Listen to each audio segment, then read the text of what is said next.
Hola a todos, bienvenidos a nuestro video número 3, donde daremos inicio con la explicación de los sistemas de tratamiento de agua en las fincas. ¿Listo? Recordemos que en nuestro video número 2 habíamos conversado acerca de los conceptos básicos. Esos conceptos básicos deben quedar muy claros de aquí en adelante porque en cada fase del sistema de tratamiento vamos a necesitar la comprensión de esos conceptos previamente. ¿Listo? Las plantas de tratamiento y recirculación que en adelante denominaremos PTR, hablemos sobre ellas. Dadas las características del agua de lavado de fruta, se hace necesario un tratamiento físico-químico que permita remover el látex y los demás sólidos que generan turbidez y color en el agua. Básicamente, esto se resume en lo siguiente. Para poder tratar el agua de los tanques de lavado de lavado de fruta, de desmán y de leche, necesitamos hacer un tratamiento físico-químico porque otro tipo de tratamiento no es viable, ¿ya? Entonces, es necesario hacer esa claridad ahí. También es importante mencionar que la implementación de programas de uso eficiente y ahorro de agua son vitales para la conservación del recurso y el cumplimiento legal ambiental. Por ello se implementaron las PTR en las fincas bananeras. ¿Qué es esto? Es básicamente nosotros tenemos que tratar el agua y como segunda medida tenemos que conservar el recurso hídrico. Por eso se requiere un tratamiento físico-químico y una planta de recirculación para poder dar un uso eficiente que permita cumplir las normas ambientales y los requerimientos de nuestros clientes. Lo que vemos aquí es un esquema de una planta de recirculación, un esquema típico. Encontramos que como primer fase está la recarga del pozo profundo. Ya les voy a mencionar por qué solamente puse pozo profundo aquí. El pozo profundo puede recargar la planta de recirculación en dos puntos. Al interior de los tanques de desmán y desleche, por eso está aquí en el inicio, o después de la coagulación cerca al floculador hidráulico. Eso es lo que encontramos en la práctica, que algunas fincas lo tienen o bien sea a la entrada de los tanques o bien a la entrada de la planta de recirculación cerca a los floculadores. El proceso inicia en los tanques de desmán y de leche donde ocurre el vertimiento, digámoslo así, donde el agua se contamina con el látex de la fruta. Ese látex, esa agua residual ya generada se va hacia un proceso de cribado que lo conocemos típicamente como la trampa de coronas. Esa trampa de corona lo que hace es remover los sólidos. Posteriormente, el agua pasa a un proceso de coagulación. En algunas fincas hay dispositivos donde se dosifica la sustancia química, en otras no lo hay. Entonces, lo que veremos a continuación también hablará sobre eso, sobre qué sistemas debemos planificar, diseñar para poder hacer una buena coagulación química. La siguiente etapa es la floculación, es decir, es en qué estructura hidráulica vamos a promover que esos flocks que se formaron crezcan en tamaño y puedan precipitar posteriormente en un sedimentador como vemos aquí. La sedimentación es un proceso simple donde actúa básicamente la gravedad y retiramos los sólidos que fueron formados en el proceso de coagulación y floculación. Algunas fincas tienen filtros, aquí dice que es opcional, ¿cierto? Por eso, porque no todas las fincas lo tienen. Los filtros básicamente son de arena y permiten remover los sólidos que en la sedimentación no se pudieron retirar por acción de la gravedad. Entonces, por acción de un medio de soporte que es la grava y la arena, retiramos ese restante de sólidos que pasaron por el sedimentador. Luego viene la fase de almacenamiento, donde básicamente retenemos el agua, la almacenamos para poder dar disposición de ella nuevamente en los tanques de desmán y de leche mediante un proceso de bombeo. Después del bombeo está la desinfección. Generalmente se instala después del proceso de almacenamiento. Los tanques de almacenamiento, sedimentación y los filtros generan unos lodos que deben ser tratados. Esos lodos los debemos conducir a unas unidades que se llaman lechos de secado. Básicamente ese lodo se deshidrata en los lechos de secado y el agua del proceso de deshidratación nuevamente la podemos retornar a la planta de recirculación, mientras que los lodos los dejamos deshidratar cierto tiempo para poder disponerlos en campo. Del almacenamiento tenemos un rebose al canal, ¿cierto? Porque pueda que los tanques de almacenamiento contengan demasiada agua, entonces debemos tener ese tipo de reboses. Entonces, en resumen, esto es como la planta de recirculación, de tratamiento y recirculación que tenemos en la agroindustria bananera. Hablemos ahorita de la captación, que es nuestro objetivo principal el día de hoy. ¿Listo? La captación, aquí tengo unos datos bien interesantes que fueron dados por Augura. Se utiliza mayoritariamente las fuentes de agua subterránea en un 78%, mientras que las fuentes de agua superficiales en un 21%. ¿Dónde se da esa captación de aguas superficiales? Específicamente en fincas que quedan cerca a la serranía de la Vive, ¿cierto? Donde tienen fuentes de aguas superficiales con características muy buenas y les permite captar agua de esos sitios. Mientras que el resto de fincas que está en la llanura aluvial en la región de Urabá tiene que captar su agua de pozos profundos, ya que el agua de los ríos se encuentra muy contaminada a nivel microbiológico y con una alta carga de sólidos que le genera mucha turbidez a los ríos que corren por la región de Urabá. Es por esto que la mayoría de fincas prefieren abastecerse de aguas subterráneas. Además, la calidad de agua subterránea es muy buena a nivel microbiológico y a nivel físico-químico, salvo algunas características que más adelante hablaremos. Hay un 1% de fincas que utilizan ambas fuentes porque tienen la disponibilidad de tener quebradas de muy buena calidad de agua y agua subterránea en temporada de verano. Aquí vemos lo que es el llamado parte del ciclo hidrológico, donde ustedes pueden ver que parte del agua lluvia se infiltra a través del terreno de las rocas y en un proceso que toma varios años termina en los acuíferos, que son básicamente capas de gravas y arenas a nivel subterráneo. Gran parte de esa agua que cae en forma de precipitación o lluvia llega directamente a los ríos, ¿ya?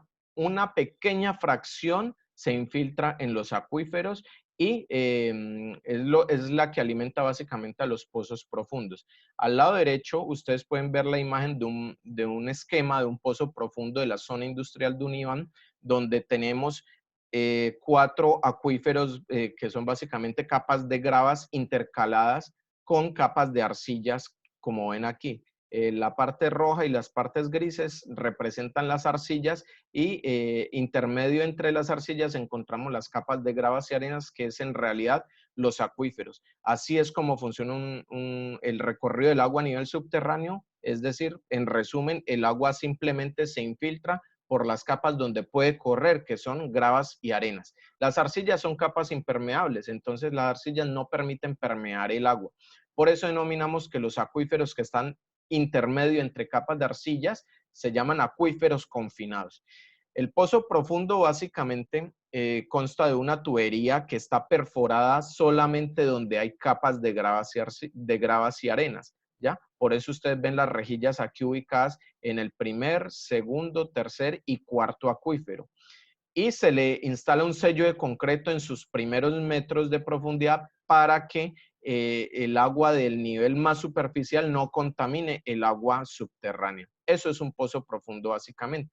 Y la bomba se instala de acuerdo a la capacidad de bombeo que tengamos. En el caso de este ejemplo, la bomba estaba instalada a los 35 metros de profundidad. Ahora bien, resumamos, ¿qué es un acuífero? Es una unidad hidrogeológica que almacena y transporta agua. Aquí lo vemos. En el número 3 denominamos lo que es la zona de recarga. ¿Qué es la zona de recarga? Es la zona montañosa. En nuestro caso es la serranía de la Vive, que viene desde el nudo de Paramillo, por allá en Mutatá de Abeiba, en el sector montañoso, y va hasta la zona más norte de la región de Urabá.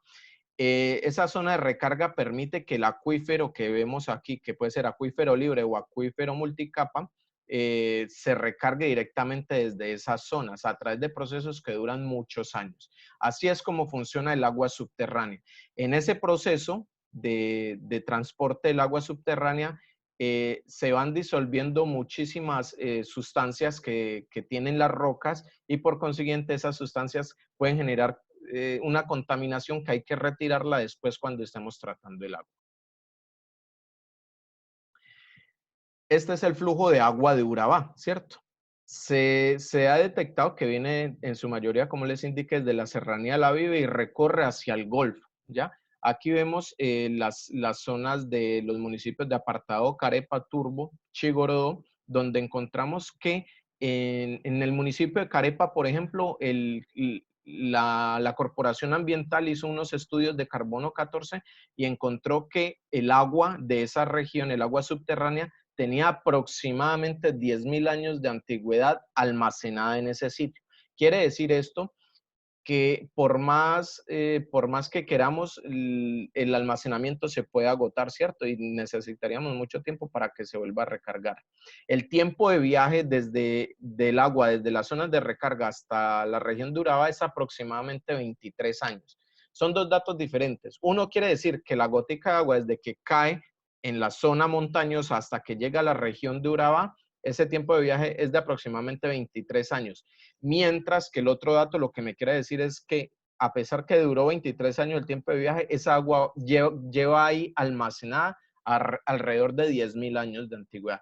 Quiere decir esto, por consiguiente, que el agua se nos convierte en un recurso no renovable en el tiempo de vida humano, ¿ya? Pero es un recurso renovable, obviamente, en la edad del planeta, porque está en un constante ciclo hidrológico, pero mientras que nosotros la estemos utilizando, se nos puede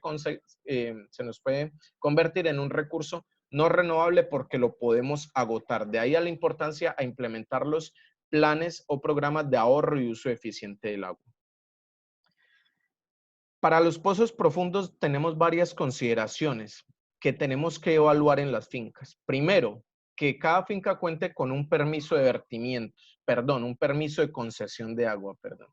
El permiso de concesión de agua es una autorización que da la Corporación Ambiental para poder explotar el recurso hídrico de los niveles más profundos de los acuíferos, ¿cierto? Y esta concesión se tiene que solicitar de forma obligatoria para poder dar cumplimiento con la legislación ambiental colombiana. Tenemos que hacer, segundo, un mantenimiento, se recomienda que sea bianual. ¿Por qué bianual? Porque hemos encontrado que si dejamos los mantenimientos a más de 3 años, el pozo profundo puede incrementar sus niveles de incrustaciones, ¿ya? Y si los dejamos a menos de un año, en realidad no estamos haciendo mayor cosa. Entonces, hemos encontrado empíricamente que es mejor hacerlo bianual. ¿En qué consiste el mantenimiento? En aplicar unas sustancias químicas que se llaman desincrustantes para eliminar los materiales que se están adhiriendo a la tubería y a los filtros del pozo profundo. Y también consiste en aplicar aire a presión con un compresor industrial, el cual se lleva el aire a través de una manguera hasta la parte más profunda del pozo que tengamos donde nos abastecemos. Ese mantenimiento me va a permitir darle una mayor disponibilidad del recurso para que transite libremente a través del pozo profundo y no que las incrustaciones nos causen problemas.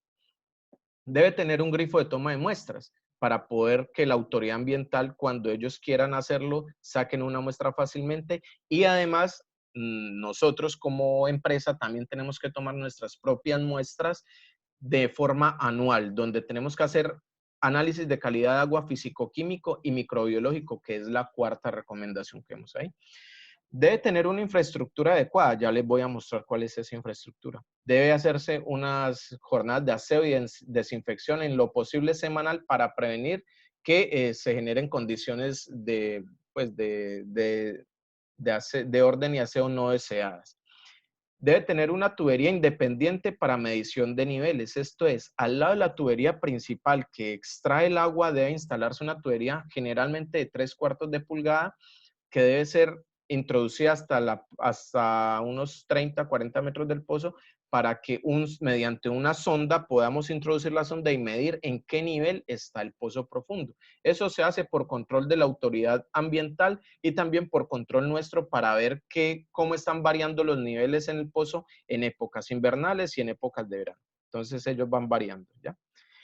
Debe tener también un medidor de agua instalado a la salida del pozo. Primero, por control propio y segundo, por requerimiento de la autoridad ambiental. Eso es de carácter obligatorio. El medidor no puede estar instalado a las afueras del pozo o muy lejos del pozo profundo.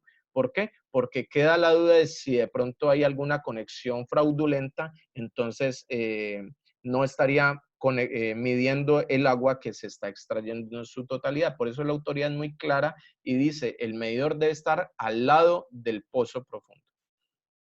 Y por último, debe tener una válvula o cheque antirretorno para prevenir de que el agua, cuando apague la bomba, el agua se retorne nuevamente al pozo y pueda contaminarla con bacterias que estén adheridas a la tubería más adelante. ¿Listo? Es básicamente eso. Aquí encontramos una estructura de protección típica para el pozo profundo, donde es prácticamente una caseta con una buena ventilación, una puerta que impide el acceso de animales. También tenemos el grifo de toma de muestras, como lo ven ahí, que generalmente es de media pulgada de diámetro, una válvula de control, debe ser una válvula de cierre rápido. También tenemos el medidor de agua dibujado para poder controlar la cantidad de agua que extraemos al pozo profundo. Esos datos del medidor de agua deben ser reportados de forma mensual ante la autoridad ambiental y cada finca ya define, ¿cierto?, con qué frecuencia va a medir su cantidad de agua que ha extraído. Puede ser diaria, puede ser semanal, quincenal o mensual también. Hasta aquí hemos visto el proceso de captación de agua. Listo. Entonces, en el próximo video estaremos charlando sobre los temas de aireación que nos van a permitir hacer unos procesos de eliminación de varias sustancias químicas. Muchísimas gracias por tu tiempo. Nos vemos en un próximo video.